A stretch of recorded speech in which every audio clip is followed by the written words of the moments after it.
Vous transplantez mal vos semis. Vous les stressez, vous ralentissez leur croissance, et vous les mettez en situation d'échec. Mais, et si je vous disais qu'il existe un moyen de faire prospérer chaque plante, plus forte et plus saine que jamais? Et si un petit changement pouvait faire la différence entre un jardin en difficulté et une explosion de vie luxuriante et vibrante? Aujourd'hui, nous allons nous pencher sur le secret souvent négligé d'une transplantation réussie. La technique qui peut transformer à jamais la façon dont votre jardin pousse. Bon, soyons réalistes. Transplanter des semis ne consiste pas seulement à creuser un trou et espérer le meilleur. Faites ça, et autant donner à vos plantes un petit avis d'expulsion.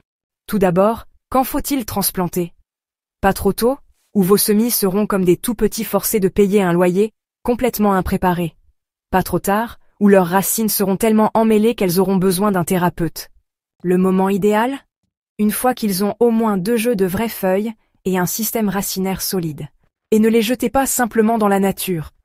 Les plantes cultivées à l'intérieur ont besoin d'un petit camp d'entraînement.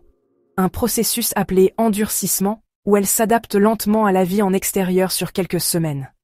Pensez-y comme laissez vos plantes d'intérieur découvrir le monde réel avant de les expulser complètement. Maintenant parlons du sol. Vos semis ont besoin d'une maison douillette et riche en nutriments. Pensez à un spa de luxe, pas à un motel miteux.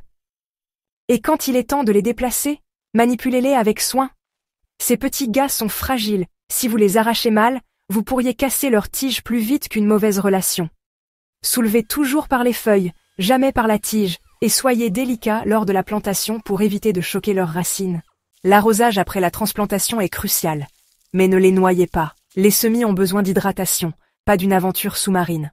Trop d'eau, et vous leur donnez littéralement la pourriture des racines. Trop peu, et ils se ratatineront comme votre motivation un lundi. La dernière étape? Les protéger des intempéries, des nuisibles agressifs, et de tout ce que Mère Nature leur envoie. Les toiles d'ombrage, le paillis, et un peu d'amour supplémentaire peuvent les garder en sécurité pendant qu'ils s'installent. Et si vos semis ont l'air un peu tristes au début, ne paniquez pas. Un peu de flétrissement est normal, surveillez simplement les signes de choc de transplantation, comme des feuilles jaunissantes ou un affaissement spectaculaire de la plante. Un peu de stimulant racinaire ou d'extrait d'algues peut faire des merveilles pour les aider à se rétablir. Je vous laisse discuter dans les commentaires. Quelle est la pire erreur de transplantation que vous ayez jamais commise?